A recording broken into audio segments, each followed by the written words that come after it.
Всем привет. Let's start. I will tell a little bit about myself. I am a developer of databases, a little bit backend. So I develop the solutions for code. So we will talk about my experience. I will use slang for stored data. So when do we need to write storage? I will tell you about the best practices. I will tell you about Avita practices. I will talk about the stored procedures to productions. I have a lot of information, so we will just will not go too much in detail. So, when should we write the storage? This is the case when we have an additional layer of abstraction and you have all the advantages of the abstraction layers. First of all, reusage of code between different applications, encapsulation. You can get segmentation, which is transparent for application, transparent normalization of data. You have transparent migration of data, and manipulation with data is not visible to the application. In addition, the advantage is that the competences of different specialists are distributed between backend specialists and database developers. These are the advantages. Next item is security. Thanks to the stored functions and procedures, we can implement certain limitations for the role model. For example, Vasya can use the stored functions, but it cannot change the data in the tables. This is a complex role model. We can perform audit, we can perform different administrative functionality for super user privileges. We have a security definer options, potentially dangerous action which can be done only by super user. We can give to developers. Next, another plus for stored functions is locality of the data. You can calculate the data being next to them and to return the calculated result for data to the application, and you do not need to transfer the data along the network. And also, we like low-level optimization with stored functions and procedures. Trigger functions, for example, all types of hints. We do not have a solution to provide hints explicitly, but we can write a function which the query will behave better. Sometimes we want to use the variable for session for transaction, and it's also convenient to do with stored functions. Dynamic SQL is another case for using of stored functions. And sometimes we need to use the resources of server. And in this case, we are writing stored functions on trusted languages. Let's talk when we should not write and use the stored functions. First of all, they can distribute the business logic of the application to different layers. You do not have anymore a single location where you can view the whole scenario, which is performed by your application. This is another language of programming and another competence. You cannot just start and to write on PGSQL. But of course, you must be competent to perform this task. Then low-level optimization, which is available to the people with competences and not available to the developer. For example, sessions and transactions when everything is not clear to the developer. Difficulty of integration with object models. It's difficult to integrate connections with specific database.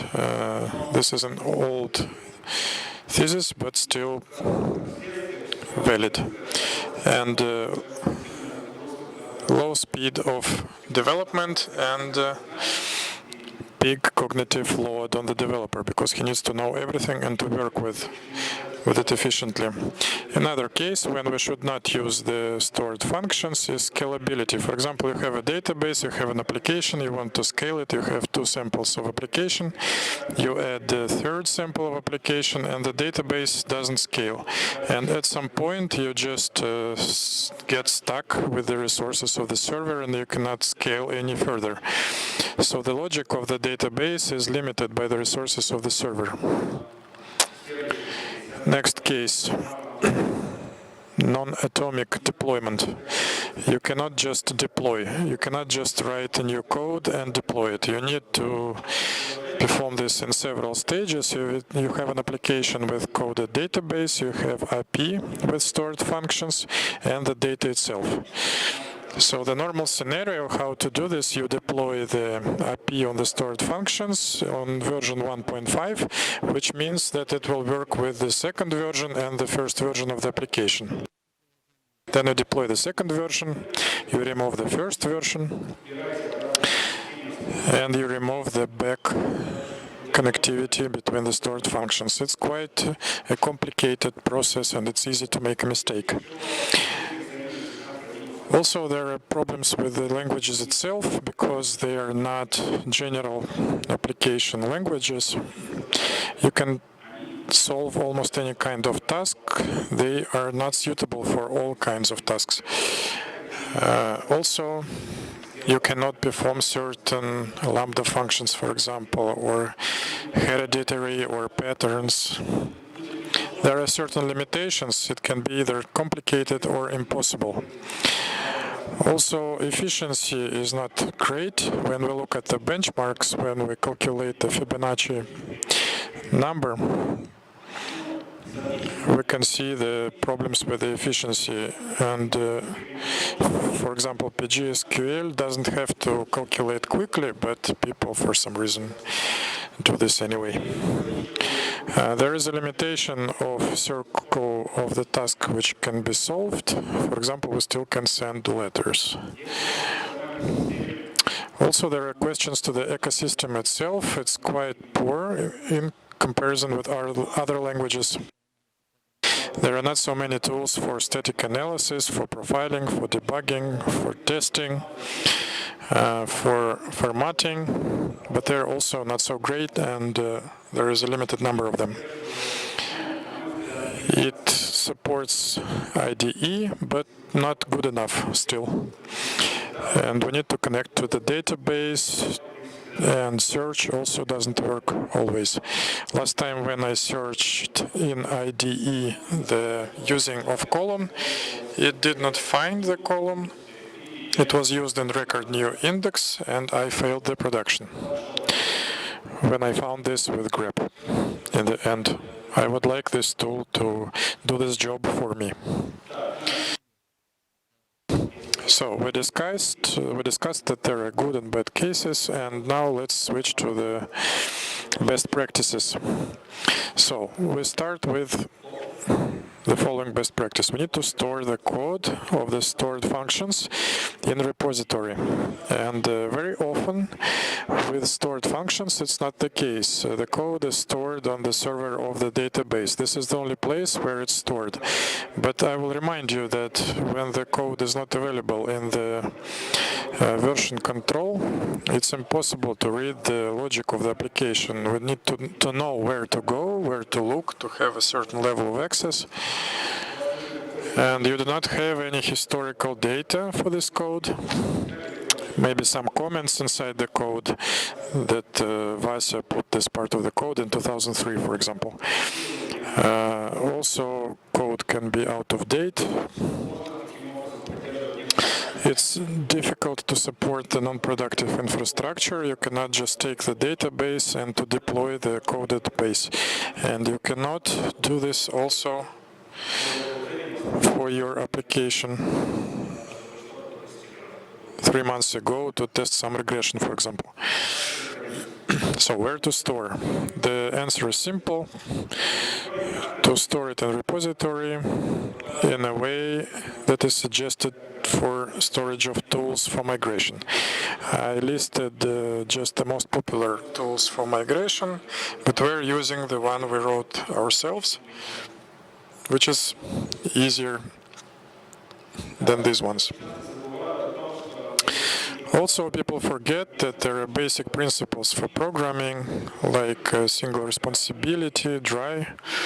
Functions sometimes can look like this. So which problems do we see here? Keys is violated here. I understand that this function is complex. I know that people saw functions for 5,000 rows and 10,000 rows, but I think this is overcomplicated. Also, the principle of single responsibility is violated because it creates not just the user but also updates. It doesn't perform create, it does something else or does create it and update at the same time. Also, the principle not to repeat yourself is violated because this part of the code is repeated several times and sometimes with mistakes. This is from my point of view. I don't like when people mix the consistent and persistent logic, stateful and stateless, when you put calculation into the DML, for example. It's impossible to perform this calculation separately. They're connected with the changes of the data, and it's better to separate them. Two output points. It's not very nice. Also, it's not clear which exception should be processed. Who can tell me the violation which we're processing? I cannot tell you right away, but most probably this is insert. What? Yes, this is another problem because we need to look into the definition of the table to understand the code, and this is not very convenient as well. Then, recursive connection. It's not clear why do we need that at all. So now we're using refactoring, which is another technique, and the function becomes much smaller and it consists just out of one SQL statement. But this one function has also one mystery. Who can tell me why do I transfer the age parameter and return it in out parameters? Any ideas? Yes, it can be different, but it can be... What may be the reason for this? Because I gave it. Yes, absolutely correct. This case I encountered during production. Insert trigger changed its value. This is not very obvious. And in order to catch such cases, we need tests. Which tests? First of all, you need to have module test in your function.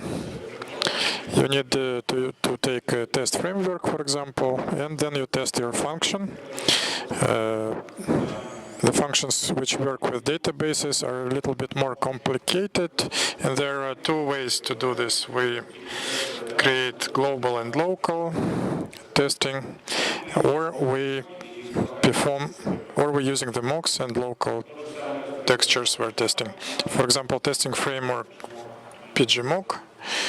This is our own development, which we uploaded. And so to all of these tests, you're able to supply them with test reports. And this how it looks like from the very beginning. This is Team City doing 52 tests and reporting on it. And there, everything is amazing. For example, it is still hard to calculate the entire coverage of the prepared tool. We don't have a tool as it should work. I haven't encountered it yet, but we have PGPLSQL check, which, for example, has a profiler built into it so that you can adjust a bit and you can count the coverage with its help. It's a good option. Well, that's how it works. But there is another way to test the function is when you are testing the function in the database like a black box. So you take an application and you are testing it with integration tests. And here the clear benefits are that you are testing with a fully prepared toolset. In the toolset that you're using, you have the frameworks and other possibilities that already work well. This became fairly cheap when the technology of Docker came around, and now you can just use the Docker container with the database and then test everything there. Well, the algorithm of testing looks like this. We launch a clear database. We pitch the Git branch datasets into it, and then we use global fixtures above the migrations. Then we apply local fixtures above each one of them, and we apply to text. We roll back the changes, and this is repeated for every test. For every test, we have a report generated, and then we complete it with a quad 0 if everything has been conducted successfully, or with some other value other than 0 if it was not successful. Now, testing must be automated. This is what we have arrived at. The tests have to be conducted automatically, and they have to be done at every pull request that you open up on your CI pipeline. After the tests have been conducted, you need to do a code review. Now, code review is mandatory. You cannot do without code review. It is good to have some sort of style guides in order for the code review, the reviewer would not be distracted to Alt-Tab space, Alt-Tab 4 spaces, lowercase, uppercase. You need to use some formatters, either PG formatters or WDE formatters. Get the entire team to use it maybe, so that for the reviewer it does not just come into the pull request if the formatter just skips that pull request and puts a green tick next to it. Now, this mandatorily takes place when the automation of the program team linker goes through the entire text and puts the green ticks next to it. Now, the pull request is being reviewed by a competent person, not just a colleague sitting next to you. This has to be an expert who understands how this technology works.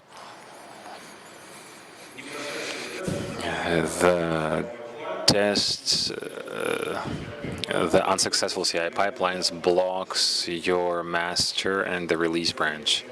So if the CI pipeline does not work, something is red over there. You do not need to merge it.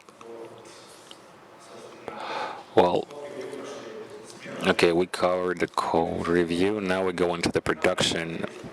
How did we go into the production deployment back then? Well, of course, you need a person who's competent in the subject. Then we also needed to check the scripts of migration on its reverse compatibility with the source code. Would it work with will the application work when you start migrating, or will the application stop working? And the reviewer would review all of this and make sure that the migrations were reverse compatible. A large amount of changes. So this happened, a certain amount of tasks was accumulated, a certain amount of scripts of migration, and this was somehow looked at, tested, and was all put into a big migration script by a competent expert. This is applied to everybody at the same time, so you just apply it to your entire database. And all of your backends that are connected to it, by backends I mean applications, they all feel that something has changed, that something new has come into place, or they don't feel it if you have reviewed everything correctly. And sometimes the migrations are such that you need some downtime. So we set up some downtime and we only deploy it with downtime. Now, very rarely, almost never in my practice, nobody ever thinks about the rollback script. So if we're rolling, we're only rolling forward. But if something goes wrong, then we fix the errors as we go, and then we send the deployers a patch like, hey, your migration did this and this. Just make sure that they're patched and that they're still okay in the Git. And this is how debug looked like when we were going through. This is how it used to be. And now the code for the production is being delivered by the CI/CD pipeline, the same CI/CD pipeline that goes through tests, that launches the checks, that looks at the code, and the changes are being deployed as they're ready. So CI/CD pipeline says good, reviewer says it's good, you merge it, and then it goes into production. You don't have to wait for the DBA for it to prepare a migration script. A person is totally eliminated from this process. The code of the same procedure changes. This is a kill feature. This is a feature that allows us to avoid many things, and I'm going to talk about it in more detail now. For example, we have an application of the first version. We have the API of the save function, and you have certain databases. The application works for a special user who has a parameter, search pass. And search pass is equal to the schema of public and the schema v1, for example. The functions that are stored are placed in the v1, and then we deploy a new application and we deploy new functions into the v1, and then we launch a new application with a new user who is v2, and then we slowly switch the traffic. And so the users start to use the new backends, which use the new stored functions, which work with the new data. And this allows us to gently switch the traffic and to quickly roll back, for example, and roll back like back. And then we just remove the derollers from the application, and thereby we have received the ability to get a canary deploy. This is when we are getting the new version of the application, and we just send 1% of traffic into it, and then 2% traffic, and then 3, 4, and then 10%, and only then we send everybody else. And if something goes wrong, we quickly kill the backends, like we terminate them, and the traffic just comes back to the old backends, and everything goes back to the way it used to work. This allows us to deploy without downtime, so we no longer need to think about the irreversibly incompatible changes, so we don't need the signature of the function to be changed to evolve and to remain reversibly compatible. We just get a new function with a different signature, and there are no supports in the code to support the various version, and this happens atomically. So the code in the application and the code in the database are changed atomically, and so the rollback happens instantly. We just bring back the old version with the old user, and that's it. DBA is happy, and everything is good.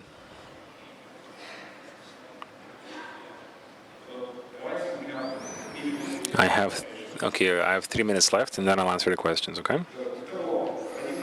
And therefore, the stored procedures is a great instrument. It's sometimes a low-level tool, but it's a great tool. Sometimes it's a bit poor, sometimes it's a little bit frugal, but generally as the ecosystem and the language is used, it manages to get its task done. The stored procedures is code, and many of us forget about it. And many people forget that we need to treat it as code. We need to keep it in the repository to make sure that we apply all the programming principles, don't repeat yourself, and so on and so forth. Try to keep the code as simple as possible. And we need to test this with auto tests. We also can refactor this. If you have auto tests, then refactoring is good. You will not be as afraid to. You also make sure you conduct code review. You must not run into a situation where your developer has opened his favorite PGadmin, for example, and changed the storage to bio, and nobody found out about this. We need the code to go through code review. And we have to eliminate the person, the people from this entire process, like code review, and that's it. After code review, everything else has to be done automatically. CI pipelines. Now, links. Now, these are the technologies that I've mentioned in my presentations. You can read up on them in these links, the aversive deployment that I've spoken about is described in detail in the last links. And there are two versions. I spoke about the second version, the inverse deployment. There is also a version with its own dictionaries. And that's it. Now, about conclusions. I think that I was a bit harsh on the stored procedures, but I would like you to very practically approach these. It's a fairly good tool, and let's use it where it's applicable.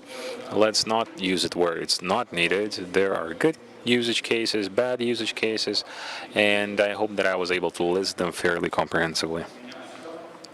No, and that's it. Thank you very much.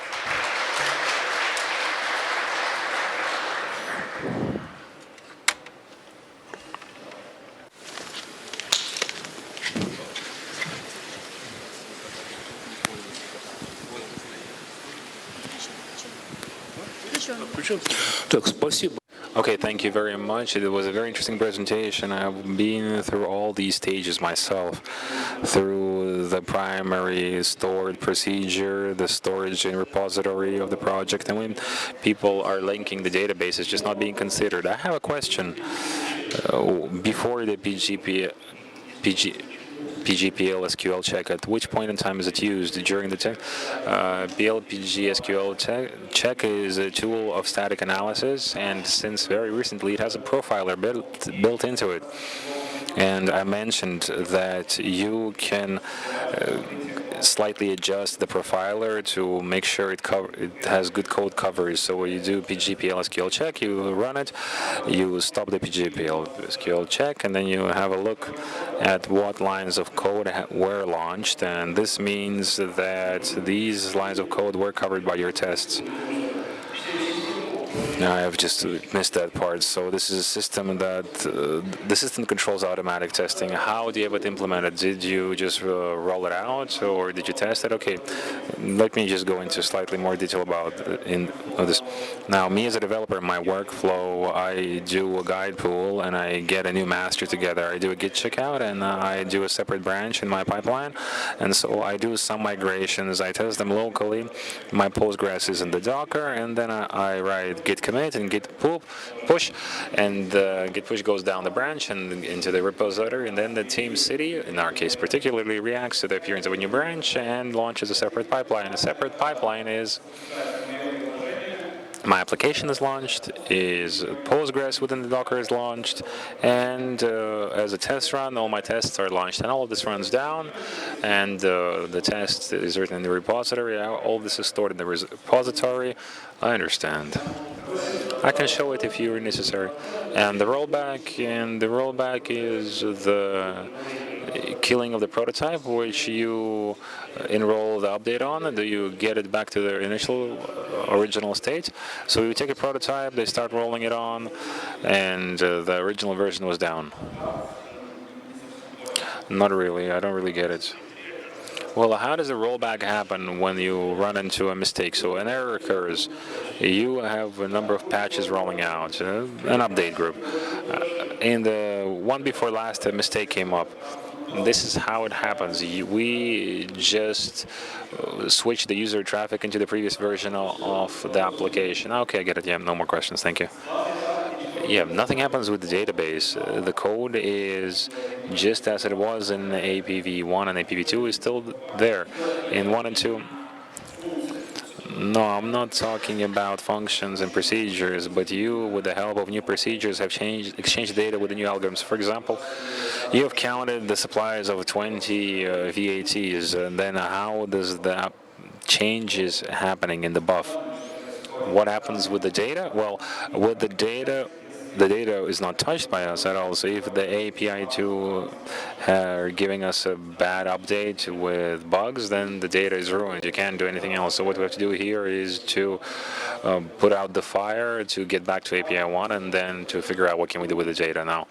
What happens is, well, clearly for me this is somewhat of a gray area regarding how the balancing of the traffic happens in the backend, but I guess there is some load balancer that just stops letting the traffic from V1 to V2. Load balancer, I think people understand what I mean, yeah?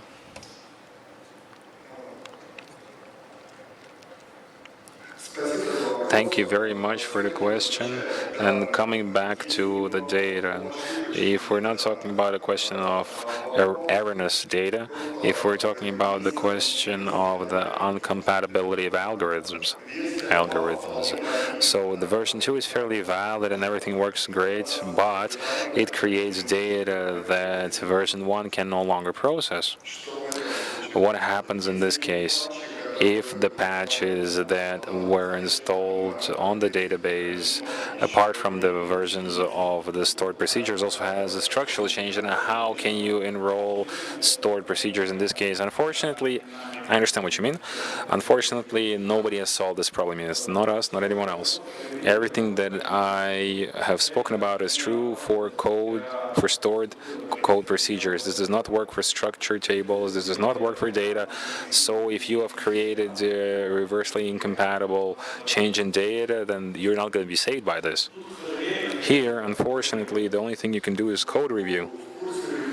But do you know about the solutions of Kustis and Sportmaster? They're on a different technology stack they try to implement. You're talking about Oracle, right? Well, the things that were used there can be applied not only to Oracle, is the views that were channeling the queries to the tables. Yes, this all can be done. And maybe we haven't done it because it's fairly costly and it would not give us a profit that we need. And if somebody in the community does this, I would be interested to have a look at the results and maybe even to use it a bit. Can I ask? Thank you very much for an interesting presentation. Well, I have a very practical question. I've encountered a couple of times a situation where the developer writing an update forgot to write the V conditions, the ver conditions. And I understand that this is a very harsh example, but are there tools that would protect us from such a situation? Something that is already ready. Well, prepared linters. I like the linters that is built into the data grip. And I came to the guys today and I asked them to make it so that we could do it in the CI. And you know, they catch this and they warn you if you forgot something for your update. And if they can make it port to CI, it'll be amazing. Now, what else is there? There are also things. Now, there's a project in GitHub, and I can't remember how it's called. I think it's SQL parse or something similar. And there is a thing that allows you to deconstruct the syntax query tree. So you can deconstruct the syntax query tree. So yeah, you have the Python covering on top of that, and you can write your own version. You can also write a sort of an inspection, and I dabbled in this a bit. I have a question. You said that you have CI/CD. What is the artifact that you end up with at the end of the CI? Is it SQL, Bashel? Is it a package? We have a Docker image at the end. A Docker image. Docker. Okay, I get it. Yeah. Well, it's a Docker image regarding the application. Is going to then go into the production. So this is both the base and application? No, database, Docker image with the database is not going to go to production. It's going to development now, and the Docker with the application is going to go into production. Okay, so the application is both the API. The application is what is V1 on this image is your backend. Is, for example, your Java application. And how is the SQL code going to get into production? Well, the SQL is going to use the same CI/CD pipeline, but when it's being run into the tests, it's being rolled into migration tools within the Postgres, within the Docker, and then we're going to roll the same migrations with the same tool to the Postgres in production, so it's just going to have a different connections team. Okay, thank you. If we're out of questions, I'm also done. Thank you very much.